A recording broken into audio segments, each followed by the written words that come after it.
আওয়ামী সন্ত্রাসীদের বাংলাদেশ থেকে পালিয়ে যাবার সুযোগ দেওয়া হয়েছে মন্তব্য করে এনসিপির সদস্য সচিব আখতার হোসেন বলেছেন, ১ বছর হয়ে গেলেও জুলাই হত্যাকাণ্ডের বিচারের কোনো অগ্রগতি নেই।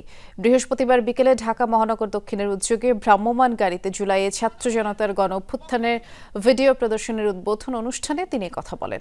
জুলাই যোদ্ধাদের নিরাপত্তা নিশ্চিতে সরকারকে যথাযথ ব্যবস্থা গ্রহণের দাবি জানিয়ে আখতার বলেন, ককটেল বিস্ফোরণ করে নাগরিকদের কাছ থেকে এনসিপিকে আলাদা করা যাবে না। জুলাইয়ের আকাঙ্ক্ষা বাস্তবায়নে সবাইকে ঐক্যবদ্ধ থাকার পাশাপাশি জুলাইকে ঘরে ঘরে পৌঁছে দিতে সকল রাজনৈতিক দল, সামাজিক সংগঠনের প্রতি আহ্বান জানান তিনি।